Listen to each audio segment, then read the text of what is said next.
Hello, కొబ్బరి కారం పొడి చాలా బాగుంటుంది. ఇది వేడి వేడి అన్నంలోకి, ఇడ్లీలోకి, ఉప్మాలోకి, ఆమ్లెట్తో సహా సూపర్గా ఉంటుంది. ఈ ఒక్క పొడి ఉంటే చాలు, అప్పటికప్పుడికే మనం ఇన్ని ఐటమ్స్ మేనేజ్ చేయొచ్చు. సరే కానీ అవన్నీ సరే, ఆమ్లెట్లోకి ఏంటి అని మీకు క్వశ్చన్ రావచ్చు. నేను చెప్తాను, వీడియో ఎండ్ వరకు చూడండి. ఫస్ట్ ఆఫ్ ఆల్ నన్ను ఫాలో చేసిన ప్రతి ఒక్కరికి థ్యాంక్ యూ. కొబ్బరి ఎంత క్వాంటిటీలో కారం కావాలనుకుంటున్నారో అంత కొబ్బరిని చిన్న చిన్న ముక్కలుగా మిక్సీ జార్లో యాడ్ చేసుకోవాలన్నమాట. పెద్ద ముక్కలు వేస్తే మిక్సీ పోతుంది, అది గుర్తుపెట్టుకోండి. అండ్ ఈ పొడికి అసలు స్టవ్తో పనే లేదనమాట.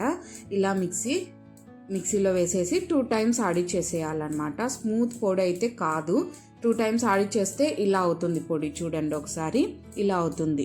ఇలా అయిన తర్వాత సరిపడ్డ ఉప్పు, కారం అయితే యాడ్ చేసుకోండి. ఇంతే క్వాంటిటీ అని చెప్పాను, మీకు అర్థమవుతుంది, వంటలు చేస్తూ ఉంటారు కాబట్టి మీ టేస్ట్కి తగ్గట్టు మీరు యాడ్ చేసేసుకోండి.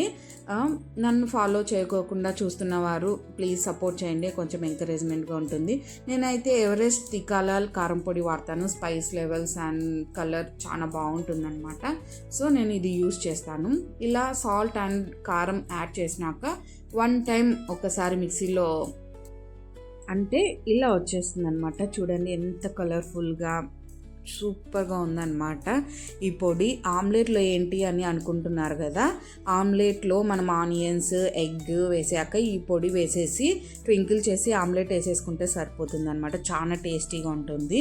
తర్వాత కొన్ని రెబ్బలు గార్లిక్ అనమాట, అదే తెల్లవాయిలు పొట్టుతోనే వేస్తున్నాను. పొట్టుతో వేస్తేనే కారం ఇంకా కలర్ఫుల్గా కనిపిస్తుంది అండ్ హెల్తీ అని కూడా మన డాక్టర్స్ చెప్తారు కాబట్టి పొట్టుతో వేసేస్తే ఫైనల్లీ కారం పొడి రెడీ.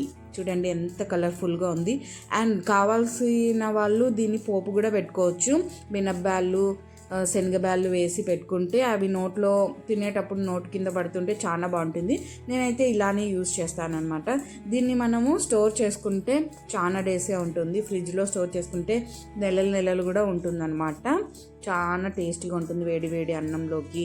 ఆమ్లెట్తో అయితే తప్పకుండా ట్రై చేయండి, చాలా బాగుంటుంది. ఇంట్లో ఉత్త రైస్, పప్పు గిప్పు ఏం లేకోకుంటే ఆమ్లెట్తో ఈ పొడి యాడ్ చేసేసుకొని ఓన్లీ వీటితోనే మనం తినేయచ్చు, అంత టేస్టీగా ఉంటుందన్నమాట. అండ్ ఇది అయితే బాలింతలకి, పాలిచ్చే మదర్స్కి చాలా యూజ్ అవుతుంది. నా ఛానల్ని సబ్స్క్రైబ్ చేయండి, నచ్చితే తప్పకుండా. ఇంకా ఎలాంటి వీడియోస్ కావాలో కామెంట్ చేయండి. అండ్ మీరైతే ఈ కారం పొడిని టేస్ట్ చూడండి, టేస్ట్ చూశాకనే చెప్పండి ఎలా ఉందో. చాలా బాగుంటుంది, ఒకసారి లుక్ చేయండి. కలర్ఫుల్గా చాలా బాగుంటుంది. ఈ కారం పొడి ఒక్కటి ఇంట్లో ఉంటే చాలు, మనం చాలా టిఫిన్స్ కానీ రైస్ కానీ మేనేజ్ చేయొచ్చు అనమాట. ఈ కారం పొడి సూపర్ లెవెల్గా ఉంటుంది. ఒకసారి మీరు తప్పకుండా ట్రై చేయండి, నాకైతే చాలా ఇష్టము. ఒకసారి పిక్చర్స్ చూడండి. Thank you. ఈ వీడియో చూస్తున్న ప్రతి ఒక్కరికి థ్యాంక్ యూ.